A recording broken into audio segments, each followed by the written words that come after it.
Why rates haven't gone up, you're not going to like this, but trucking has gotten over the years, and I even people say, well, from the 90s, why is it, why haven't rates gone up from the 90s? Why don't truck drivers make, truck driving has become a lot easier. Like, ride with me if you ride with me, you can slide with me if you feel like 550 on the 5 sticky, come get high with me, that's a deal, right? Ride with me if you ride with me, you can slide with me if you feel like 550 on the 5 sticky, come get high with me, that's a deal, right? That's a deal, right? That's a bet, right?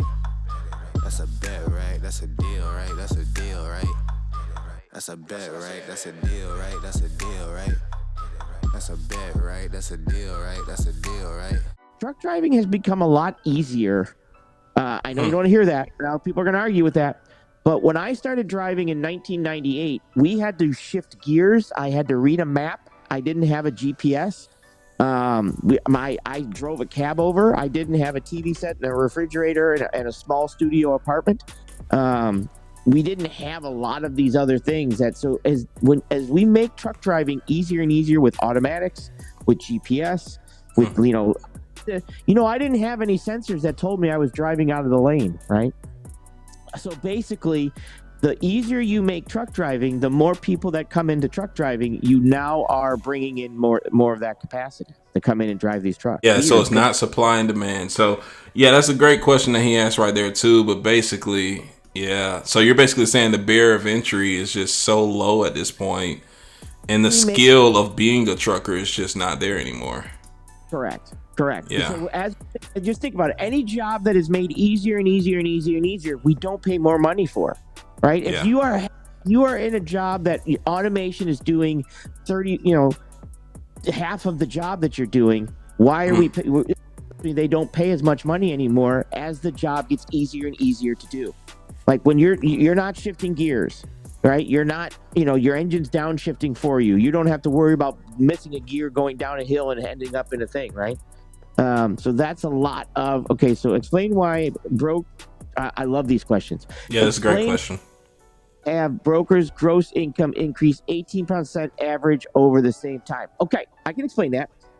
Brokers have now moved into a field of logistics, right? They've actually moved into the field of logistics. So they're not just brokering your trucking freight.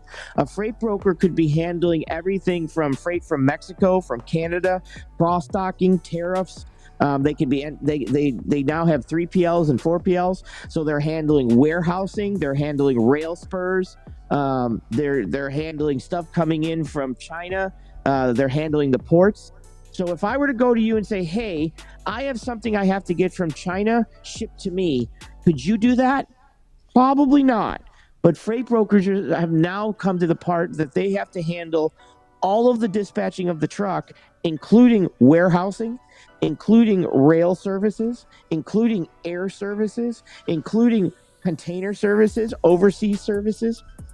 So freight brokerages have taken on more aspects of the industry as truck driving truck drivers have to do less in the industry. Can I ask a question there, Sage? Yeah.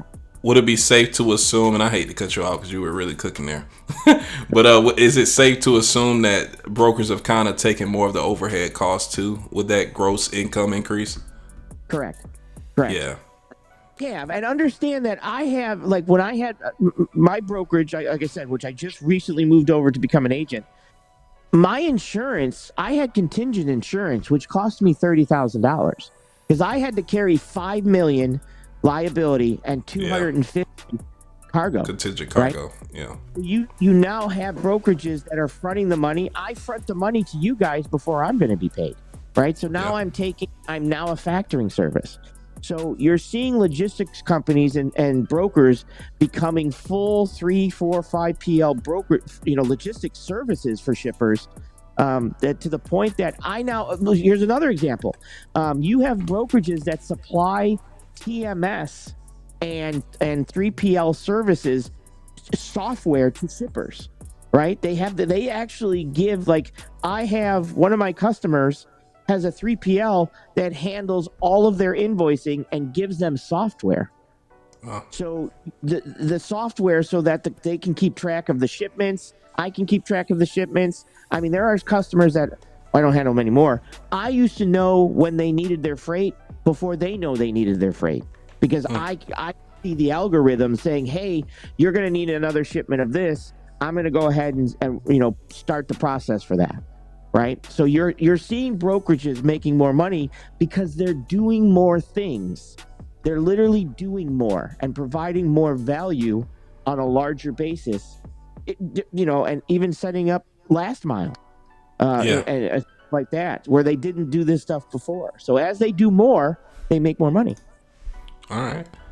That's a good point. I don't really have too much. So I know you guys work real hard. It's really easy as the truck driver to get like very frustrated, especially with pay kind of decreasing over time or staying the same, to kind of point the finger at somebody else, not really knowing. And I know Costa's not that guy, but newer guys, especially, or guys who are a little tenured, just don't like brokers, not realizing without them you wouldn't have freight because you don't know how to sell yourself to a shipper, or you probably just don't have enough to offer to them.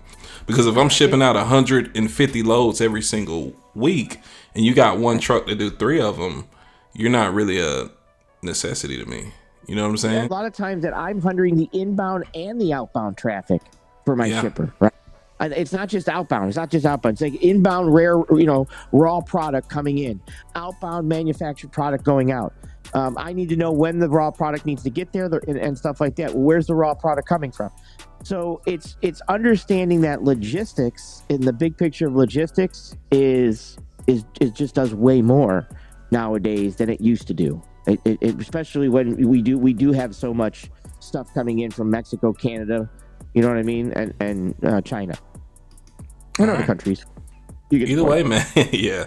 Either way, man. Great questions, man. Great question.